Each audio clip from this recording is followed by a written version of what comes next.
If someone was listening and wants to be supportive in this, I would say, this groundbreaking work that you're doing, what's one action you suggest that they start with when it comes to empathy and not outrage?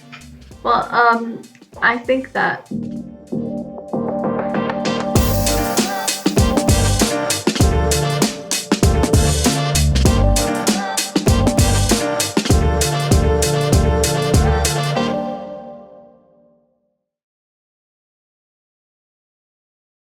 Today on Unfiltered Conversations, I am joined with Zolal Habibi, an Iranian American, a human rights and women rights activist who spent decades amplifying voices that often couldn't have the safety to be heard. You hear her on major platforms and major podcasts and forums around the world. And today we're focusing on courage, leadership, and the human side of hope.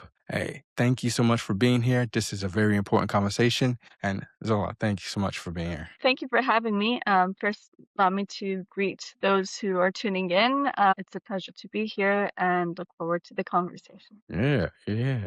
Just starting right off the bat, at a human level, what's the first and most important moment in your life when you remembered thinking, I have to speak up? That's a difficult question because I think I grew up with that culture that you need to speak up because you have the opportunity to do so. Because my parents came to the US before the revolution as students, but since 1981, especially when the executions began in Iran, vast executions, they concentrated their work and their lives on the human rights situation in Iran. So I grew up with that situation. So I was introduced to these things from childhood, from very early on. I always learned very, you know, pretty quickly. I mean, at the age of 4 or 5, that I realized that, I had the privilege to live in Mm, democracy and in freedom, and children my age were denied that in Iran. mm, So having that understanding, I always felt a responsibility to be able to be their voice and to echo their voice. I remember going to like info desks with my mom when I was 6 and trying to explain to people, why it's important to help Iranians. This is how Iranian children are suffering in Iran, and you need to hear this. And I felt like I was an adult talking to them, I bet. But yeah, so it was something that I was always passionate about, Yeah. and I felt like, if you have the opportunity to be able to live in a democratic society, Mm, you need to, and once you realize that, others are denied this basic freedoms, mm. you need to do something about it. And you need to use your position to be able to echo their voice. So it's something that started from pretty early on. Wow.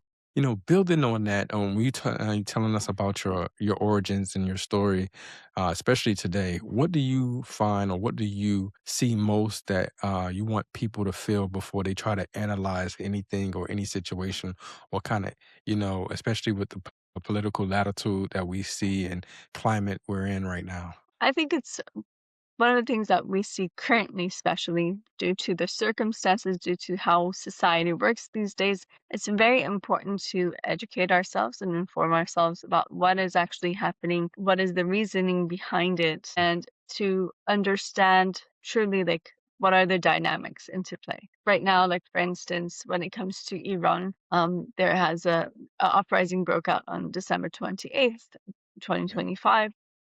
It caught the world by storm, Yeah. after, actually, to be honest, after the first week. But the world started watching, and then all of a sudden there was that complete blackout because the Iranian regime, to be able to suppress with open hands, they cut off all forms of communication for 19 days in Iran. People didn't have phones, internet, nothing. So even communication within the country was difficult. Wow. And so there's a lot of different narratives pushed out there in regards to the protest and what are their demands and what they're calling for. And that is a time that social media also comes into play. So there's a lot of manipulation there. So it's really important to inform yourself like what are the true realities on the ground? What are people doing? What is the background? The reality is that, like, for instance, in this specific case, the strike started with the bazaar, which is Iran's economy, is, the backbone of Iran's economy. It's kind of like the Wall Street of Iran. Mm, And when they go on strike, it means something. When you look at the precedent, it's like, for instance, at the point that the Bazaar joined the revolution in 1979, everyone knew that was a turning point, because usually the economy is the last sector to join into a revolution. But they did, due to the collapse of Iran's, economy and the value of its currency. But within the first few hours, the slogans were "Down with the dictator," "Back to Khamenei." So the messaging was clear. They want to end to the entirety of this regime. The issue wasn't only the economical collapse of the mm, regime or the currency or whatnot. And we saw that the students from the different universities joined in immediately.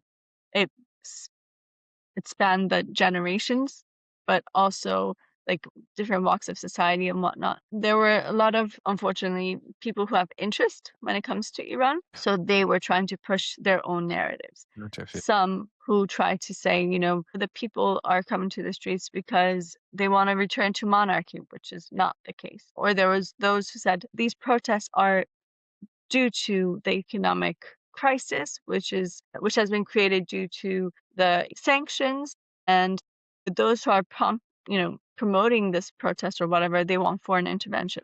That's also not the case. The reality is that the people of Iran have suffered under this regime for 47 years now. This week was the anniversary of the 1979 revolution, and they want to see an end to this regime in its entirety. Unfortunately, 120,000 people have been executed for their political views alone by this regime. That is aside from, unfortunately, like right now in these uprisings, thousands and thousands of people have been killed. We have not been able to verify the actual numbers because of the internet blackout, and we've been trying to gather that information. But what is clear that it's it's a historical point, yeah. and the regime had to turn to bloodshed to be able to keep its power. And Mm, they say that dictators are always the ruthless and bloodiest in their first beginning of their phase and the end of their phase. And so we have definitely reached the end of the phase. The beginning of the phase was 1981 with those mass executions, or in the 1980s in general, I think. Do you still have my, there seems to be yes, you are. There is, blackout. yeah, it's, I can still hear you. It's just, your Yeah, picture is, frozen, but it's still fine. We can still continue to, okay. I don't know what happened, so sorry about that. So, as I was saying, it's very important to understand the different narratives and what they're coming from or where they're rooted. Because, like, for instance, the reality is the people of Iran, they just want to see an end to this current regime. And mhm. they actually want to see a secular democratic republic in Iran. They want to move forward in the No, you went out. Hello? Thank you for everyone for been tuning in. We are having technical difficulties. This is life. This is situations we go through.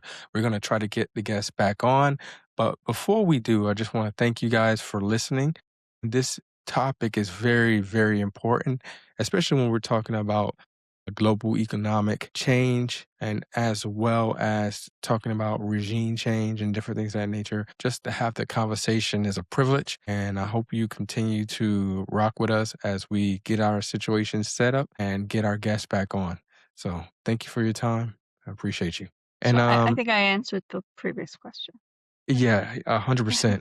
And I mean, you was given a lot of different insights, especially when you talking about the economy, talking about the current regime, when you're mentioning how people have been treated, like understanding that emotion where people are literally dying for their beliefs. How do you learn to carry that grief and that purpose at the same time without either letting either one swallow you? Well, I think I probably draw a lot from my personal experience. Mm, My father was killed when I was 7 by the regime, mm, my condolences. and that summer the Iranian regime had 30,000 political prisoners executed. And that didn't just impact my life, but it was a Yeah. major milestone in Iran's history. It was to this day, it is the largest massacre carried out after actually practically World War II.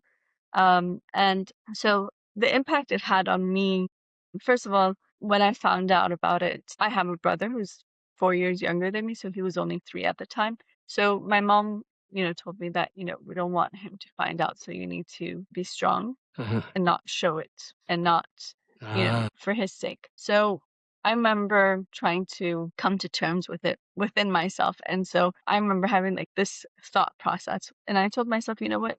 Crying or mourning is not going to solve any issues. And in the mentality of a 7-year-old, I thought, Khomeini does these things to make you sad and take away your smile. So mm, you need to make sure that you don't make him happy. So no crying, and you're going to continue strong with a yeah, smile.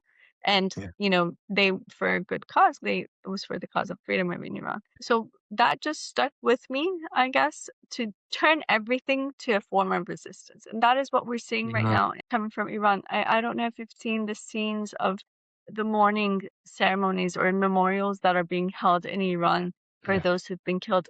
Unfortunately, a lot of those who've been killed, they're teenagers. They're people yeah, in their early 20s who've been killed. And you see these families that, are outraged of what is happening. They are not, even though they are in mourning, but they're not, they try to turn it to a celebration of the life of their children yeah, and to honor them and the fact that, they didn't live in vain. They sacrificed their lives for freedom in Iran, and they're going to always be remembered for being those people who put others before themselves, who made impact in history, not just in one person or two people or their own personal circle of life. And I think that you see that culture of resistance growing inside of Iran. So what we grew up with in the 1980s and maybe those families who were affected by then, you're seeing it repeated today. mm, And I think that's really important because I've, one of the things that really caught my eye in this wave of uprisings was the fact that a lot of the things that I had heard, but I had not seen, like from the 90s, they're being repeated. yeah, Same methods of brutality and suppression, but also same methods of resistance and resilience and steadfastness. And so that's been very interesting for me to see and to see like how, nothing is forgotten, everything makes an impact one way or another, even if you don't see it directly or mm, immediately, mm, but it lives on through the generations and lives on through, society. yeah, So that's been something that really caught my eye because I have spoken to mothers who back in the 1980s were, their children were killed. Like there's a mother, she lives here in Paris. 3 of her children were killed. No, 4, sorry. 4 of her mm, children were killed and she only has one surviving son. And that son went to prison at the age of 13 for having a pamphlet, passing out pamphlets in the streets to raise awareness. But he's now a member of the Iranian resistance after 6 years of imprisonment and whatnot.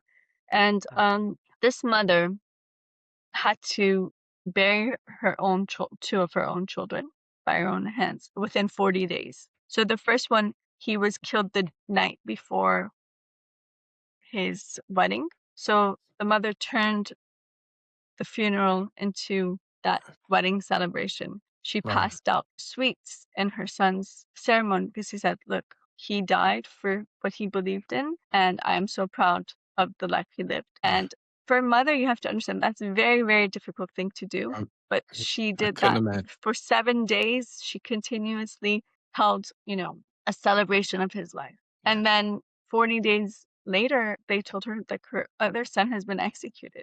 And once they actually gave the body had been so tortured that first of all, like she said the body folded like a suitcase because every bone had been broken. And mm, she said they wouldn't give us the permission to bury it. So in the middle of the night, we drove into the jungles because they're in the forests, mhm, because they're from the northern part of Iran, which is like forest area. And she buried it in the forest. I mean, a mother who has to, go through all of that becomes she has been a really cornerstone of resistance, and she has to this day, she is one of those who you will see in every demonstration. She Yeah. never gives up, never gives in, and she has, she has served as a role model for society. And so now you see this new generation of mothers who have lost their loved ones who are looking at that example and following, you know. And I Mhm. think that is something that's very beautiful, even though it's very painful to see. Yeah. And but I see the culture of resistance growing inside of Iran. Everyone is touching on that fact. Like, even right now, despite the devastation, people say, look, the streets of Iran smell of blood because so many people were killed in the past month in Iran. 50,000 people, over 50,000 people have been detained. We don't know anything about their whereabouts. They are in danger. Their lives are in danger right now. And thousands of people have been wounded. Their families fear taking them to the hospitals, even though they've been shot, because the Iranian regime actually has raided numerous hospitals in the past month, and they have fired coup de grace on the people who were in hospital beds, or they have arrested them and taken them out. Even the nurses and doctors who have been attending to the wounded, they've been arrested. Some of them have been sentenced to even execution now for Mm. doing their job. So, in that, this is the climate that we're in right now. But Yeah. despite all of this, people, the message that they keep on giving, especially after the connection of the internet again or phone lines, even though the internet is still trickled, but still Mm. there's a lot of information coming out. People are saying, look, we have, we've passed a certain point. Yeah. This was like the hay that broke the camel's back. Yeah. This is continuing. We haven't stopped. We are mourning the loss of those who've been killed, but this has only made us more Sure. steadfast, and that we're going to continue this path till the end of this regime, because if we don't continue it, what does that mean? We're Yeah. not What? going What? to allow these lives to be lost in vain.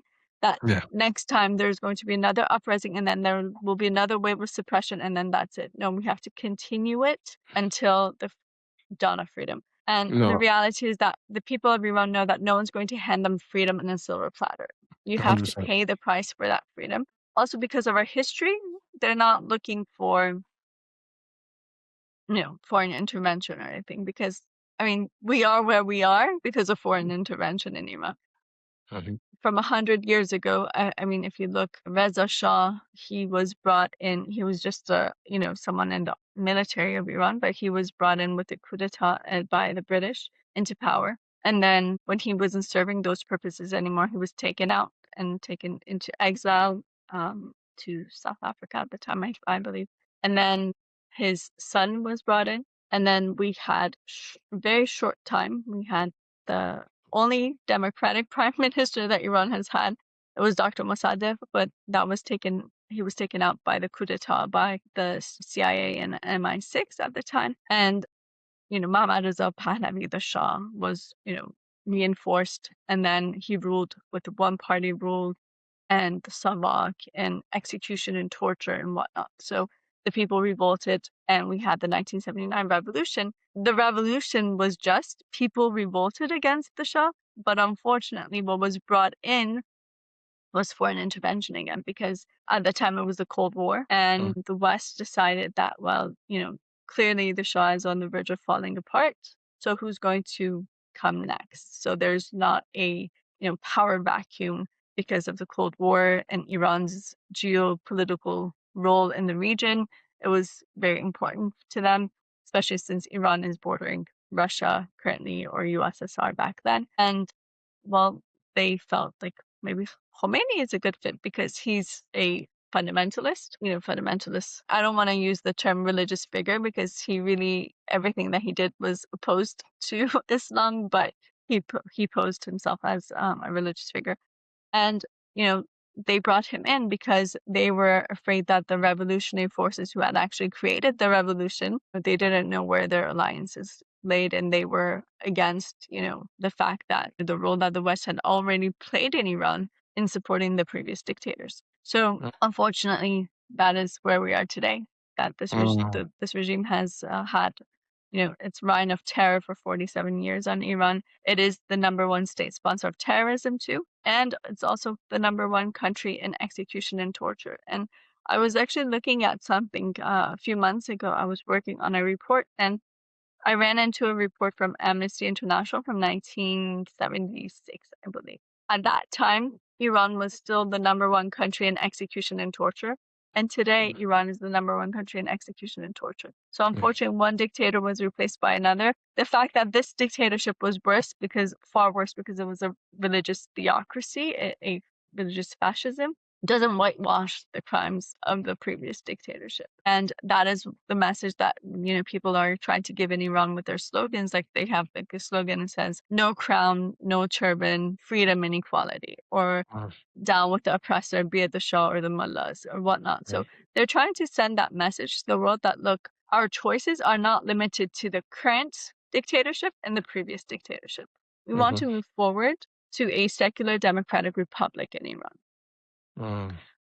Where there will be like people's sovereignty for once, and also that there's separation of religion and state, because religion has no place in the state and in government, and in governance. It's supposed to be a personal choice for whoever chooses that. So I think that that is the message that's coming out of Iran these days, and it's really important to understand that, because unfortunately, as I said, there's when it comes to Iran, there are a lot of foreign interests that come into play. And right now, like for instance, you hear in the media that some want the return of the Shah or whatnot.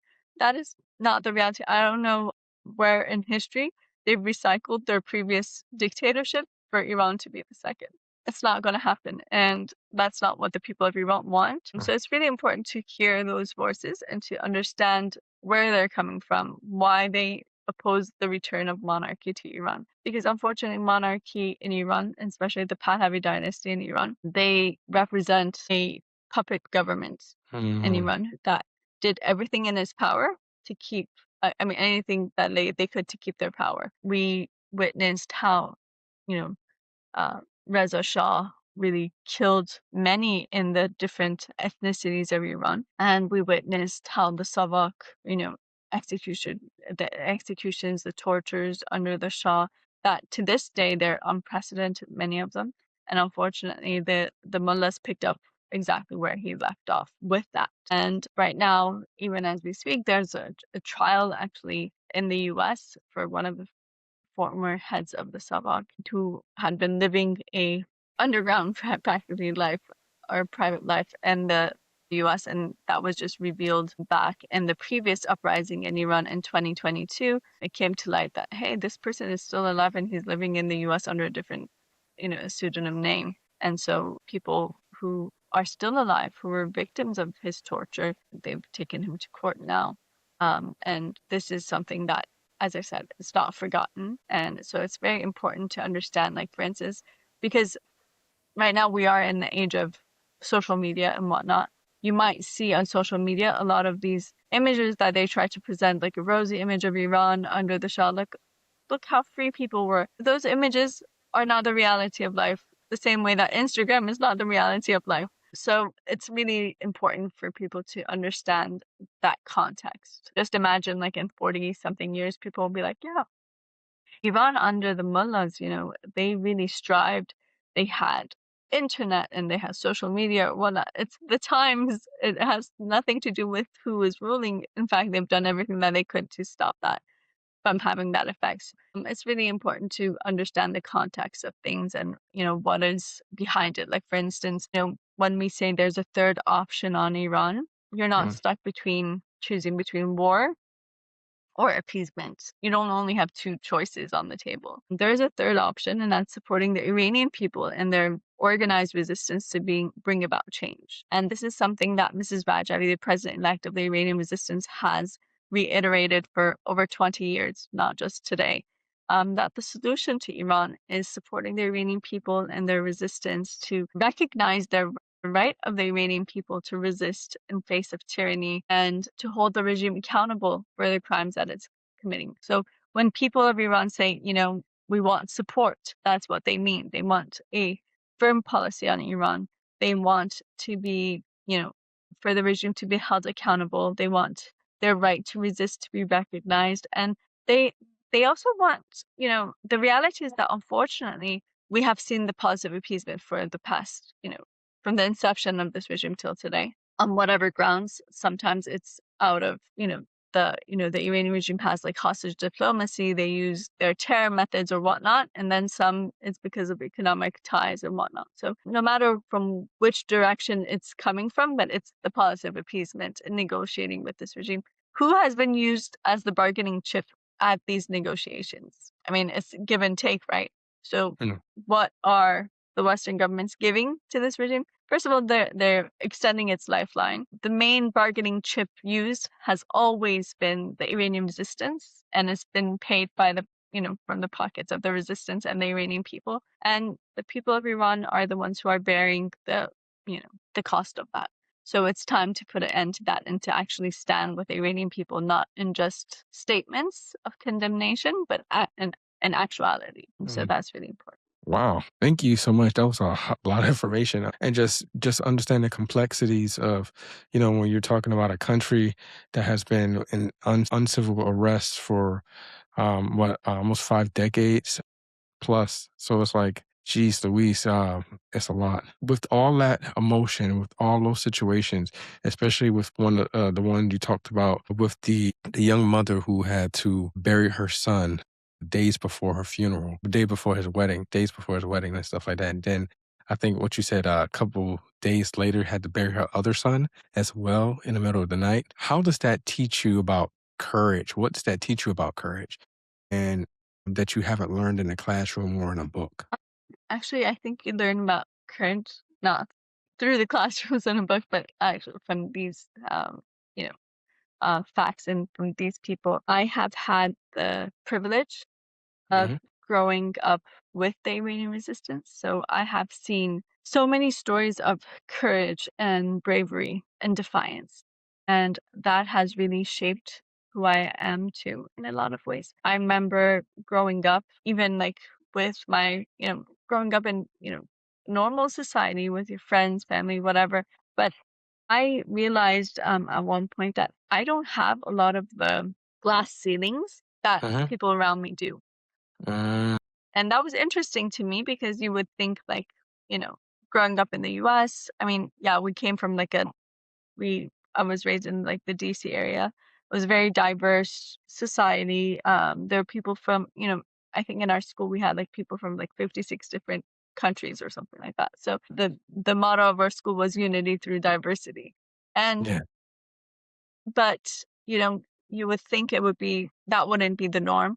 But the yeah, reality is that I realized that because I had grown up with the resistance, which were, those represented in the National Council of Resistance of Iran or the MEK. The MEK is usually as actually one of the, you know, most progressive movements that I have mhm, ever come across in their way of thought and how they carry themselves, their values, their principles. And because I had grown up with that culture, I had, like, for instance, I never thought there was anything that a woman couldn't do.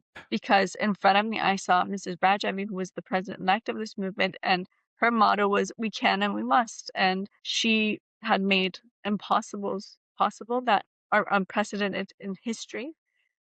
She wasn't just one person though. She mm, created like a whole generation of female leaders, and the Iranian resistance has actually been led, you know, with like the MEK, for instance, the entire leadership council are women. wow, So that is like, and not just like a few years now. This is for over 3 decades now that this movement has been led by women, and that's why you see like women on the forefront in Iran, and that's why they say, women are the force for change in Iran. That isn't something that brewed overnight. This is something that has been in the making and the experience of this resistance. So I think that seeing those mothers, yeah, seeing those brave women who are fighting in the ranks of this resistance, seeing also the brave men who stood by them and supported women's empowerment because they yeah, saw it as something that it's emancipation for all human beings, not just women, because we are all in society, we're enchained by these gender roles. So once that's taken out, the energy that it frees up and that people have, it's phenomenal. mm, And that is what this resistance believes in. So step by step, because they are fighting with these, gender perspectives, with the effects of egoism and everything. So they are able to free up so much energy and Mm, potential that actually exists in every single one of us. So I think that that has really been something that has given me the power to move forward and to continue. And I mean, it is an uphill battle. We have yeah. had numerous obstacles along the way, and that's why, I mean, the regime hasn't been overthrown yet. But the reality is that I believe there's no force stronger than the will of the Iranian people. And today we are seeing that um, coming together and the different forms. I mean, on the street, on the grounds, we see the formation of resistance units throughout Iran. And that was one of the main characteristics of this uprising, that people saw, you know, there seems to be some kind of organizational structure in even the protest. There are people who are organizing, who are leading. And that was the role that the resistance units played, since units are part of a strategy that the Iranian resistance has had for over a decade now. So they Mm, have been forming underground networks inside of Iran throughout all 31 provinces. And these people, because they are local, they understand the situation, but also, so they have that element, but they also are organized and work together. And so they're able to push forward. And they've been the ones who have actually kept alive the flame of resistance in Iran over these years, despite the brutal crackdowns and everything. So we are seeing the role that they are playing today. Just in 2024, they actually carried out over 39,000 activities, and they targeted over 3,000 centers of oppression. In this wave of uprising, we saw that people felt like, some even spoke about this. They're like, we don't know why, but automatically when we went to the protest, we knew what we were supposed to do.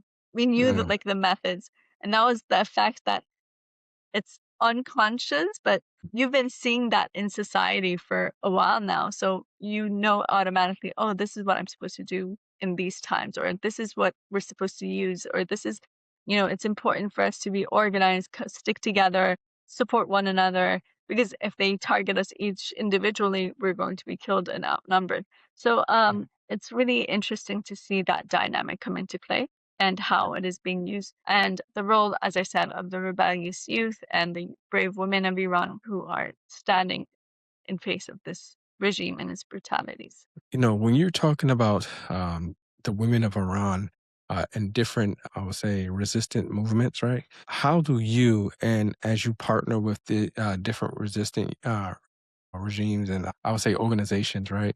How do you advocate for people who can't safely speak? And which stories do you guys choose to amplify? Because, like, I mean, you can try to get every story and amplify it, but of course, those are the ones that stick out especially when you're like, just like in this conversation that you told of the young lady, you told about your father, different things that touched the heart and actually, drop support and from different foreign aid societies and different things of that nature. So, how do you guys choose those stories to amplify? Actually really thought about that, because I mean, those are the realities of this movement. But yeah, as you Mhm. said, I mean, every single person in this movement has a story to tell. But it's really important to, I think, being able to convey the true realities on the ground. I think each one serves a purpose in its own place. Sharing those, important to understand, is like, these are not just individual cases. This is a whole society that is suffering under this regime, and they all have that experience. Yes, we might amplify some more than the others, but I think that it's just based on the circumstances and what it is that you're trying to highlight. But I think what the most important aspect is what people do in face of these difficult situations, and that's Yeah. resistance. And those Right. are the stories that we try to amplify, those who don't give in, don't give up, and continue to fight. And also, in regards to, like, the resistance, I think that one of the core responsibilities as a resistance, one of the things that we have always done, is to try to raise awareness. So documenting all of these things and putting it out there, Mhm. providing it to international entities like the United Nations or Amnesty International in some cases, or whatnot. And we have been calling for, we have created, actually since 2000, I think 16 it was, that Mrs. Rajavi called for the formation of a um, seeking justice, a movement to seek justice and to end impunity for the Yeah. crimes that have been perpetrated by the regime. So since then, we have seen that grow, like growing international attention in regards to these issues, trying to get, international jurists involved, those who understand these complex situations, those who have worked on cases of genocide in other countries to come and see and document and learn about, what is happening in Iran, why it's important to end impunity. Because I think Ms. Rajavi put this best. She said, for us, it's not about seeking revenge or anything like that. It's you need to end impunity to stop the cycle of death and Mhm. destruction, because otherwise it's going to repeat itself. And that is what we're seeing right now. I mean, since last summer, the Iranian regime they understood the climate of, Iranian society. They understood that they're on the verge of falling apart. And actually in July, if I'm not mistaken, one of the state-run media news agencies said to be able to control this situation, we need a repetition of 1988. We need a Mm, repetition of 1988 massacre. And just actually last week, one of the, government officials, the regime officials stated that to be able to curb this current situation in Iran, we need to have a Khavaran in every province of Iran. Khavaran is the mass grave of the 1988 massacres. Again, the repetition of 1988 massacre. And that is what the regime is going towards, because they have this experience. Back then, it was the end of the Iran-Iraq war. For 8 years, Khomeini was able to create complete silence in society by saying that we have a foreign enemy and we're at war. Once the war was over, Khomeini knew that this society is a keg waiting to explode. So, what did he do? He carried out the 1988 massacre. And back then, I mean, the population of Iran was practically half of what it is now. So, 30,000 people being killed in matter of a few weeks, there wasn't a family that was not impacted by that, or they mhm. didn't know someone who had been killed or whatnot. So, with that, Khomeini was able to spread complete fear in society, and it took 11 years until the next uprising in Iran. So that just bought time for the regime. So that is what Mhm. it is aiming for. But I think the people of Iran have learned that lesson from previously, and that's why they're not allowing it.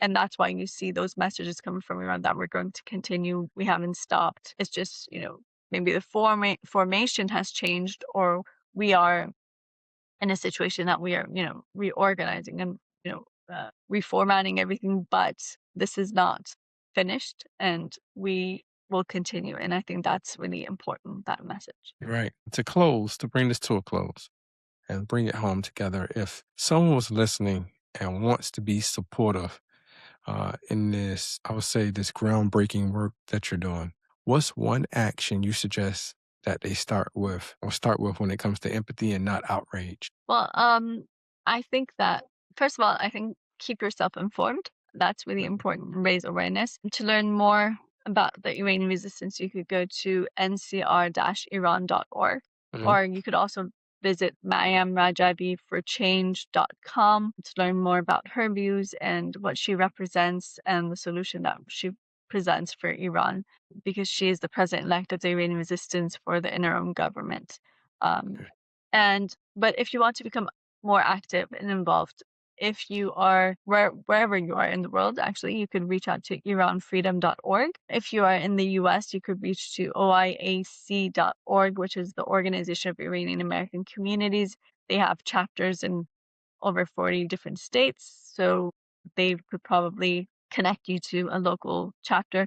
But if you also reach out to Iran Freedom, they could do that for you across Europe, Canada, Australia, wherever you are. And yeah, I think it's really important to amplify the voice of the Iranian people. So, and to be able to reach out to your lawmakers, explain to them, what you learn, explain to them, especially in these days, it's very critical to, first of all, call on a firm policy on Iran, and to reiterate that that doesn't mean troops on the ground. it means supporting the Iranian people and their resistance to create that change. So that third option is really important, and to share that with your lawmakers, because some, I understand, they're stuck between the two. They're like, well, we don't want war, so we have to negotiate with the regime. No, there is a middle, there's another option on the table. And Mm, also to reiterate that the people of Iran, they want to see a true democracy. So they don't have to choose between the current regime and the previous dictatorship. They want to move forward. Sharing that messaging with your lawmakers and asking them to recognize the right of the Iranian people to resist